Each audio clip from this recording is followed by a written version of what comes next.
नमस्कार दोस्तों, स्वागत है आपका आज के मुख्य समाचारों में। दोस्तों यहाँ पर आपको देखने को मिलेंगी सुबह से लेकर शाम तक की तमाम बड़ी खबरें मुख्य समाचार ब्रेकिंग न्यूज़ अपडेट्स के रूप में। तो दोस्तों आप सभी लोगों से रिक्वेस्ट है इस वीडियो को ज़्यादा से ज़्यादा लाइक और शेयर करें। तो दोस्तों सीधे चलते हैं आज की पहली बड़ी खबर की ओर। दिल्ली 100% सीटिंग कैपेसिटी के साथ खुलेंगे सिनेमा घर, थिएटर और मल्टीप्लेक्स भी। जी हाँ दोस्तों, देश में कोरोना के प्रसार के बाद से कई तरह के प्रतिबंध लगे थे। कोरोना के मामले घटने के साथ ही ये प्रतिबंध अब धीरे धीरे खुलने लगे हैं। ऐसे में अब आदेश आया है कि दिल्ली में सिनेमा घर, थिएटर और मल्टीप्लेक्स 100% सीटिंग कैपेसिटी के साथ खुल सकेंगे। डीडीएमए ने इससे संबंधित औपचारिक आदेश भी जारी कर दिया है। इससे पहले सिनेमा घरों को सिर्फ 50% सीटिंग कैपेसिटी के साथ ही खोलने की इजाजत दी थी। हालांकि रेस्टोरेंट, बार, ऑडिटोरियम और असेंबली हॉल अब भी 50% क्षमता के साथ ही संचालित किए जा सकेंगे। इधर दोस्तों शादी समारोह और अंतिम संस्कार में शामिल होने वाले लोगों की संख्या भी 100 से बढ़ाकर 200 कर दी गई है।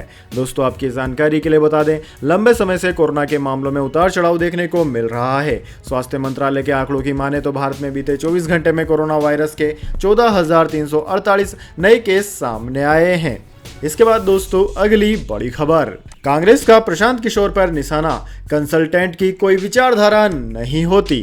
जी हां दोस्तों, कांग्रेस के चुनाव रणनीतिकार कहे जाने वाले प्रशांत किशोर की हालिया टिप्पणी पर कांग्रेस ने पलटवार किया है।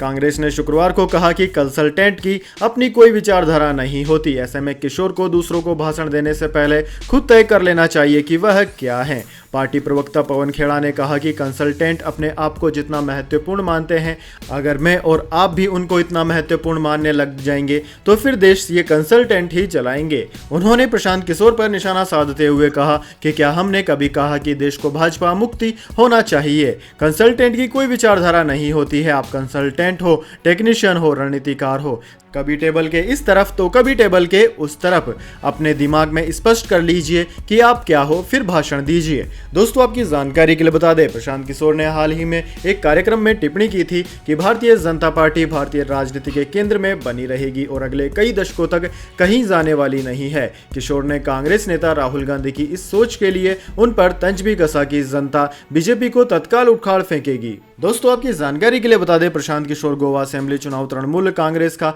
चुनाव प्रबंधन संभाल रहे हैं। वे कांग्रेस के कई बड़े नेताओं को टीएमसी से जोड़ चुके हैं। वे हाल ही में गोवा के एक निजी बैठक को संबोधित कर रहे थे, जिसमें उन्होंने देश में बीजेपी और कांग्रेस की स्थिति को लेकर बड़ा बयान दिया था। इसके बाद दोस्तों अगली बड़ी खबर, कन्नड़ स्टार पुनीत राजकुमार की वर्कआउट के दौरान हार्ट अटैक से मौत, बेंगलुरु हाई अलर्ट पर, 2 दिन के लिए शराब बिक्री पर लगी रोक। जी हां दोस्तों, कन्नड़ फिल्म एक्टर पुनीत राजकुमार का जिम में वर्कआउट के दौरान दिल का दौरा पड़ने से निधन हो गया। हार्ट अटैक के तुरंत बाद 46 साल के पुनीत को बेंगलुरु के विक्रम अस्पताल में भर्ती कराया गया था। उनके निधन से पूरे कर्नाटक में शोक की लहर है।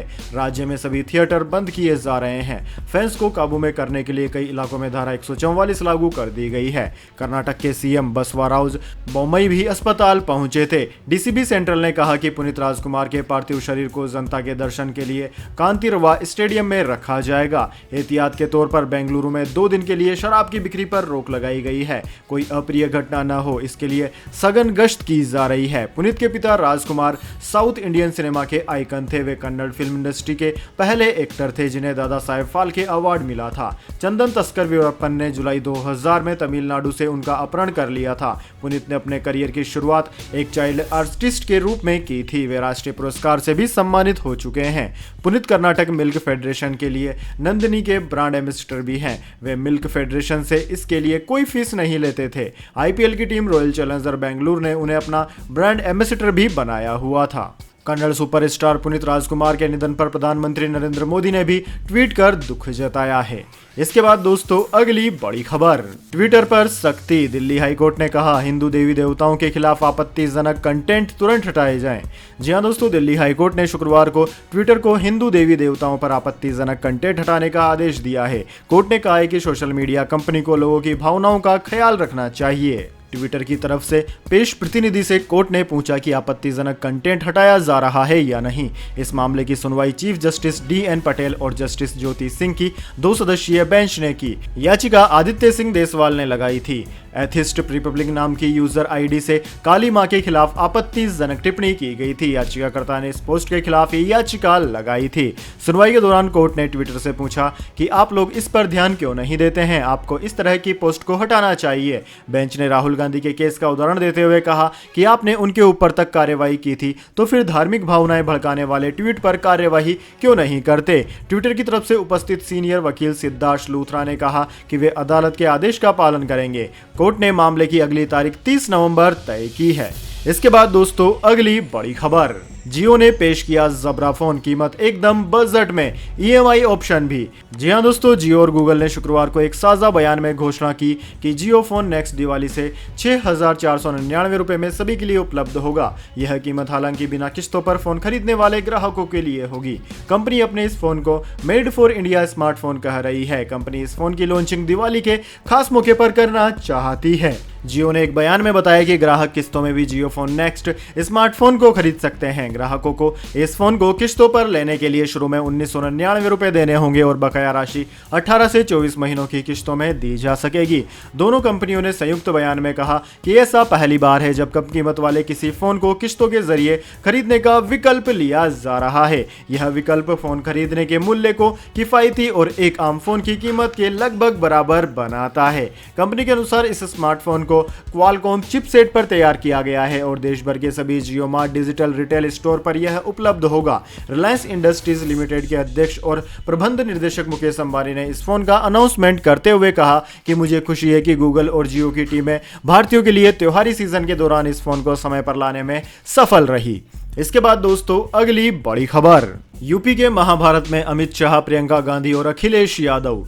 जी हां दोस्तों, यूपी के चुनावी महाभारत में शुक्रवार को गृह मंत्री अमित शाह, समाजवादी पार्टी अध्यक्ष अखिलेश यादव और कांग्रेस महासचिव प्रियंका गांधी तीनों उतरे। अमित शाह ने बीजेपी का सदस्यता अभियान शुरू किया। प्रियंका गांधी ललितपुर में उन किसानों के घर वालों से मिलने पहुंची जिन्होंने खाद बीज न मिलने से खुदकुशी कर ली। अखिलेश यादव ने भी अपनी प्रेस कॉन्फ्रेंस में किसानों की समस्याएं उठाई। पश्चिमी यूपी के 2 बड़े कांग्रेस नेता हरेंद्र मलिक और पंकज मलिक आज उनकी पार्टी में शामिल हो गए। लखनऊ में बीजेपी के सदस्यता अभियान का 4 महीने में 2 करोड़ सदस्य का लक्ष्य है। उन्होंने यूपी चुनाव की रणनीति बनाने के लिए पार्टी के नेताओं और कार्यकर्ताओं के साथ बैठक की। शाह ने अपनी भाषण में मुगलों की हुकूमत 31 साल पहले कार सेवकों पर गोली चलाने, अयोध्या में राम मंदिर से लेकर धारा 370 तक का जिक्र किया। अमित शाह ने कहा देश की जनता भी बड़े धैर्य से राह देख रही थी कि कभी तो कोई आएगा और धारा 370 हटाएगा। मित्रों, 19 में पूरा बहुमत मिला, मोदी जी प्रधानमंत्री बने। 5 अगस्त 2019 को धारा 370 और 35A को उखाड़कर फेंक दिया गया। इसके बाद दोस्तों अगली बड़ी खबर, दिल्ली में 24 घंटे में कोरोना के 37 नए केस, लगातार 7 दिन कोरोना से नहीं गई किसी की भी जान।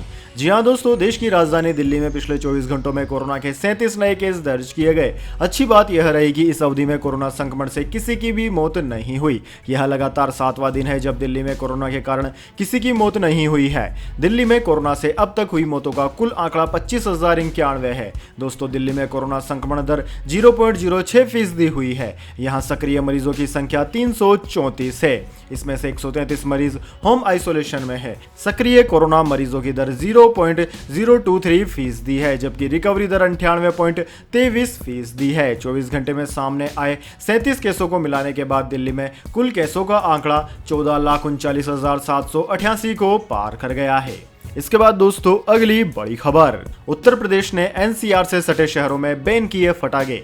सरकार ने कहा ज्यादा प्रदूषण वाले शहरों में भी रहेगी रोक। जी हां दोस्तों, उत्तर प्रदेश सरकार ने शुक्रवार को NCR से लगे सभी शहरों में सभी तरह के फटाकों की बिक्री पर रोक लगा दी है। सरकार ने उन इलाकों में ज्यादा सख्ती करने को कहा है जहां हवा की क्वालिटी पहले से ही खराब है। इससे पहले सुप्रीम कोर्ट ने कहा था कि सभी फटाकों पर बैन नहीं है, सिर्फ उन फटाकों पर प्रतिबंध है जिनमें बेरियम सोल्ट जैसे हानिकारक केमिकल का उपयोग किया जाता है। कोर्ट ने कहा कि कोई भी अथॉरिटी नियमों के उल्लंघन की इजाजत नहीं दे सकती। किसी भी सेलिब्रेशन के दौरान प्रतिबंधित फटाके नहीं फोड़े जा सकते। इसके बाद दोस्तों अगली बड़ी खबर, सीरम इंस्टीट्यूट का दावा वयस्कों के लिए सुरक्षित है कोवैक्स, DCGI से मांगी मंजूरी। जी हाँ दोस्तों, serum institute of India SSI ने आपात स्थिति में सीमित उपयोग के लिए कोविड-19 के टीके कोवैक्स का महाराष्ट्र में अपनी मंजरी विनिर्माण स्थल पर उत्पादन करने को लेकर शुक्रवार को भारत के औषधि महानियंत्रक यानी कि डीसीजीआई की मंजूरी मांगी है। आधिकारिक सूत्रों ने यह जानकारी दी। कंपनी ने भारतीय वयस्कों पर दूसरे तीसरे चरण की क्लिनिकल अध्ययन रिपोर्ट, नोवावैक्स यूके की अंतरिम रिपोर्ट और यूएसए मैक्सिको तीसरे चरण का क्लिनिकल अध्ययन तथा डीसीजीआई कार्यालय द्वारा पूछे गए सवालों का जवाब सौंपा। समझा जाता है कि सीरम इंस्टीट्यूट ऑफ इंडिया के सरकार एवं नियामक मामलों के निदेशक प्रकाश कुमार सिंह ने डीसीजीआई को भेजे आवेदन में कहा है कि अध्ययन डेटा से सुरक्षा की कोई चिंता नहीं पैदा हो रही और कोवैक्स वयस्क आबादी के लिए सुरक्षित है। यानी कि दोस्तों, अगर इसको मंजूरी मिल जाती है तो यह भारत के लिए एक और अच्छी खबर होगी। इसके बाद दोस्तों, अगली बड़ी खबर, आर्यन खान की रिहाई में नियमों का रोड़ा। हाईकोर्ट के ऑर्डर की टाइमिंग सेशन कोर्ट में कागजी कार्रवाई और ट्रैफिक के कारण आज भी नहीं मिली आर्यन को बेल। जी हाँ दोस्तों, शाहरुख खान के बेटे आर्यन खान का घर लौटने का 26 दिनों का इंतजार शुक्रवार को भी खत्म नहीं हो सका। सही समय पर बेल ऑर्डर नहीं पहुंचने के कारण अब उन्हें एक और रात मुंबई की आर्थर रोड जेल में बितानी होगी। जेल सूत्रों के मुताबिक आर्यन कई घंटों तक जेलर के ऑफिस में अपने सामान के साथ इंतजार करते रहे। अब यह तय है कि आर्यन शनिवार सुबह 11 बजे के आसपास ही जेल से बाहर आ सकेंगे। दोस्तों, आर्यन की जमानती रिहाई में देरी के लिए मुंबई का ट्रैफिक सेशन कोर्ट की कार्यवाही और हाई कोर्ट से देर से आया ऑपरेटिव जजमेंट सबसे बड़ा कारण रहा। जस्टिस नितिन साबरे की कोर्ट ने दोपहर करीब 3:30 बजे यह जजमेंट हाई कोर्ट की वेबसाइट पर अपलोड कर दिया था। नियम के अनुसार इसकी सर्टिफाइड कॉपी लेकर स्पेशल एनडीपीएस कोर्ट पहुंचना था। इसमें भी कुछ समय लग गया। तकरीबन 4:30 बजे एक्ट्रेस जूही चावला उनकी जमानती बनने सेशन कोर्ट पहुंची और इसके बाद की प्रक्रिया में 1 घंटे से ज्यादा का समय लगा। वे शाम 6 बजे सेशन कोर्ट से बाहर निकली। इस दौरान राजस्व विभाग में आर्यन का सिक्योरिटी बॉन्ड भरा गया और अन्य कुछ सरकारी पेपर पर उनके वकील की ओर से सिग्नेचर किए गए। इन सब में भी टाइम लग गया। एनडीपीएस कोर्ट के आर्थर रोड जेल करीब 6 किलोमीटर दूर है। शाम 6 बजे तक आर्यन का बेल ऑर्डर जेल के बाहर लगी जमानती पेटी तक नहीं पहुंच पाया। नियम के अनुसार जमानती पेटी में शाम 5:30 बजे तक पहुंचे रिलीज ऑर्डर को ही कंसीडर किया जाता है। माना जा रहा है कि मुंबई के ट्रैफिक की वजह से जमानती ऑर्डर समय से जेल की पेटी तक नहीं पहुंच सका। इसके बाद दोस्तों, अगली बड़ी खबर, रूस में फिर बढ़ रहे हैं कोरोना के मामले। मॉस्को में 11 दिन का लॉकडाउन। जी हां दोस्तों, कोरोना वायरस के खिलाफ दुनिया की पहली वैक्सीन देने वाले रूस में फिर से कोरोना के मामले बढ़ते जा रहे हैं। यहां हर दिन रिकॉर्ड संख्या में नए केस आ रहे हैं। रूस में पिछले 24 घंटे में 40,096 लोगों की कोरोना रिपोर्ट पॉजिटिव आई है। इस बीच 1,159 लोगों ने दम भी तोड़ दिया। ऐसे में राजधानी मॉस्को में 11 दिन का लॉकडाउन जैसी पाबंदियां लगा दी गई है। सभी गैर जरूरी सेवाओं पर प्रतिबंध लगा दिया गया है। यूरोप में इस समय सबसे अधिक नए केस रूस में ही आ रहे हैं। रूस ने भले ही सबसे पहले स्पुतनिक वी और अन्य टीके बना लिए, लेकिन यहां टीकाकरण की दर काफी कम है। हाल ही के सप्ताह में जिस तेजी से यहां संक्रमण फैल रहा है वह महामारी की शुरुआत के बाद से सर्वाधिक है। सरकार ने दूसरे देशों की तरह सख्त लॉकडाउन का ऐलान तो नहीं किया है, लेकिन मॉस्को में गुरुवार से 7 नवंबर तक सभी गैर जरूरी सेवाओं पर रोक लगा दी गई है। रिटेल दुकानें, रेस्टोरेंट के साथ ही खेल और मनोरंजन के स्थान को बंद कर दिया गया है। स्कूलों पर भी ताले लटक गए हैं। खाने पीने की चीजों की दुकान के साथ साथ दवा और जरूरी सेवाओं से जुड़ी दुकानों को खोलने की इजाजत दी गई है। इसके बाद दोस्तों, अगली बड़ी खबर, भारत में इस साल मनेगी स्वदेशी दिवाली। केट का अनुमान, चीन को लगेगा बड़ा झटका। जी हां दोस्तों, कोरोना के बाद से लगातार चीनी सामानों के बहिष्कार का आह्वान कर रहे व्यापारी इस बार चीन को बड़ा झटका देने का अनुमान लगा रहे हैं। देश भर के व्यापारी कोविड महामारी के कारण पहले से ही काफी दबाव में थे, लेकिन अब दिवाली के त्योहार सीजन के मद्देनजर देश भर के बाजारों में ग्राहकों की संख्या में हो रही वृद्धि से बड़े कारोबार की उम्मीद जता रहे हैं। इतना ही नहीं, इस बार व्यापारियों का मानना है कि देश में स्वदेशी दिवाली मनेगी। Confederation of all India traders यानी कि केट का कहना है कि दिवाली त्योहार की बिक्री अवधि के दौरान उपभोक्ताओं द्वारा खर्च के माध्यम से अर्थव्यवस्था में लगभग 2 लाख करोड़ रुपए की पूंजी का प्रवाह हो सकता है। केट ने कहा कि पिछले साल की तरह इस साल भी केट ने चीनी सामानों के बहिष्कार का आह्वान किया है और निश्चित रूप से देश के व्यापारियों एवं आयातकों ने चीन से आयात बंद कर दिया है, जिसके कारण इस दिवाली त्योहारी सीजन में चीन को करीब 50,000 करोड़ रुपए का व्यापारिक घाटा होने वाला है। इसके साथ ही एक और महत्वपूर्ण बदलाव यह है कि पिछले साल से उपभोक्ता भी चीनी सामान खरीदने में दिलचस्पी नहीं ले रहे हैं, जिसके कारण भारतीय सामान के मांग बढ़ने की पूरी संभावना है।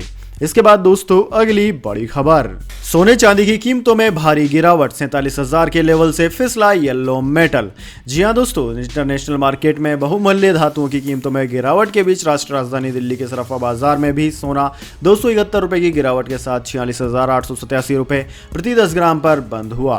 HDFC सिक्योरिटीज ने यह जानकारी दी है। PTI की खबर के मुताबिक पिछले कारोबारी सत्र में सोना 47,158 रुपए प्रति 10 ग्राम पर बंद हुआ था। वहीं दोस्तों दूसरी ओर चांदी की बात की जाए तो चांदी 687 रुपए की गिरावट के साथ 63,210 रुपए प्रति किलोग्राम पर बंद हुई है। अंतर्राष्ट्रीय बाजार की बात की जाए तो इंटरनेशनल मार्केट में सोना $1795 प्रति औंस, जबकि चांदी $23.89 प्रति औंस पर अपरिवर्तित रही। इसके बाद दोस्तों जान लेते हैं पूरी दुनिया और भारत में क्या है कोरोना महामारी की ताज़ा स्थिति। तो दोस्तों सबसे पहले बात करते हैं पूरी दुनिया की। तो दोस्तों पूरी दुनिया की बात की जाए तो पूरी दुनिया में इस वक्त तक इस महामारी से संक्रमितों का आंकड़ा 22 करोड़ को पार कर गया है, जबकि दोस्तों इस महामारी से मरने वालों की संख्या 46 लाख के पार है। दोस्तों इस महामारी से सर्वाधिक प्रभावित देशों की बात की जाए तो उनमें America, India, Brazil, United kingdom, Russia, Turkey, France, Iran, Argentina आदि देशों का नाम आता है। इसके बाद में दोस्तों बात कर लेते हैं क्या है भारत के हालात, लेकिन उससे पहले मेरी आपसे एक छोटी सी रिक्वेस्ट है। अगर दोस्तों आपको अभी तक हमारी न्यूज़ पसंद आई है तो इसे एक छोटा सा लाइक ज़रूर दे दें, और अगर आपको पसंद नहीं आई है तो बेशक आप डिसलाइक भी कर सकते हैं, लेकिन दोस्तों लाइक और डिसलाइक ज़रूर दीजिए, क्योंकि दोस्तों यही हमारी मेहनत का फल होता है और इसी से पता चलता है कि आपको हमारी वीडियोज़ पसंद आ रही है या नहीं। तो दोस्तों जल्दी से जान लेते हैं क्या है भारत के हालात। दोस्तों भारत में इस वक्त तक इस महामारी से संक्रमितों का आंकड़ा 3 करोड़ 42 लाख को पार कर गया है, जबकि दोस्तों इस महामारी से मरने वालों की संख्या 4,57,000 के पार है। दोस्तों इस महामारी से सर्वाधिक प्रभावित राज्यों की बात की जाए तो उनमें महाराष्ट्र, केरला, कर्नाटक, तमिलनाडु, आंध्र प्रदेश, उत्तर प्रदेश, वेस्ट बंगाल, दिल्ली, ओडिशा, छत्तीसगढ़, राजस्थान, गुजरात, मध्य प्रदेश आदि राज्यों का नाम आता है। इसके बाद दोस्तों अगली बड़ी खबर, नवाजुद्दीन सिद्दीकी अब OTT पर नहीं करेंगे कोई शो, बोले बन गए हैं डंपिंग ग्राउंड।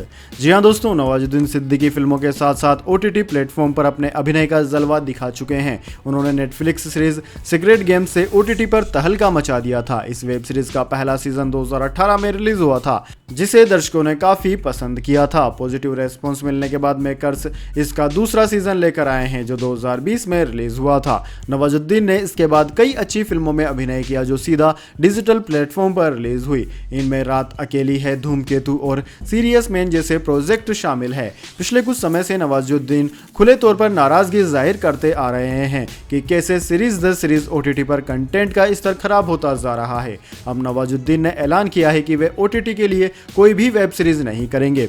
एक्टर ने बॉलीवुड हंगामा से बातचीत के दौरान कहा कि प्लेटफॉर्म गैर जरूरी शोज के लिए डंपिंग ग्राउंड बन गए हैं। हमारे पास या तो ऐसे शोज हैं जो देखने लायक नहीं है, या फिर शोज के सीक्वल हैं जिसमें कहने के लिए कुछ नया नहीं है। जब मैंने नेटफ्लिक्स के लिए सीक्रेट गेम्स किया था तब डिजिटल मीडियम के लिए यह एक रोमांचक और चैलेंजिंग बात थी। नए टैलेंट को मौका दिया जा रहा था, लेकिन अब ताजगी चली गई है। इसके बाद दोस्तों अगली बड़ी खबर, राजनाथ सिंह ने कहा, हमने पाकिस्तान से कहा जरूरत पड़ी तो सीमा पार भी आतंक पर करेंगे कार्यवाही।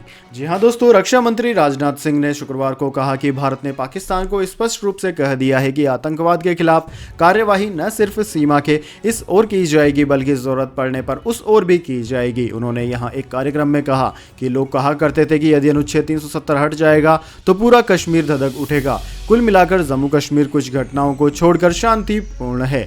जम्मू क्षेत्र के राजौरी और पुंछ जिलों में इस साल जून से घुसपैठ की कोशिशों में वृद्धि हुई है, जिसके परिणाम स्वरूप अलग अलग मुठभेड़ में 9 आतंकवादी मारे गए हैं। राजनाथ सिंह ने कहा कि यह सच है कि हमारी शत्रु ताकतें बेचैन है। मैं यकीन के साथ कह सकता हूं कि कश्मीर घाटी में आतंकवादियों के हौसले पस्त हो गए हैं। भारतीय थल सेना जम्मू कश्मीर के सीमावर्ती जिलों पुंछ और राजौरी में छिपे आतंकवादियों का पता लगाने के लिए 11 अक्टूबर से व्यापक तलाश अभियान चला रही है। रक्षा मंत्री ने कहा कि पाकिस्तान काफी कोशिश करने के बावजूद कश्मीर मुद्दे पर कोई समर्थन हासिल नहीं कर पा रहा है।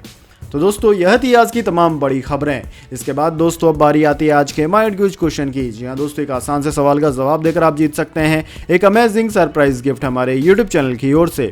तो दोस्तों आज का सवाल आपकी स्क्रीन पर आ चुका है। भारत का संविधान किसने लिखा था? जी हाँ दोस्तों, अगर आप जानते हैं उन शख्सियत का नाम जिन्होंने कि भारत के संविधान को लिखा था तो जल्दी से उनका नाम कमेंट बॉक्स में लिख दीजिए। अगर दोस्तों आपका जवाब होता है एकदम सही और आप चुने जाते हैं लकी विजेता के रूप में, तो आपको मिल सकता है एक अमेजिंग सरप्राइज गिफ्ट हमारे यूट्यूब चैनल की ओर से। तो दोस्तों जल्दी से अपना उत्तर कमेंट बॉक्स में लिख दीजिए, वीडियो को लाइक कर लीजिए और चैनल को सब्सक्राइब करके बेल आइकन भी दबा लीजिए। धन्यवाद। वंदे मातरम। जय हिंद, जय भारत।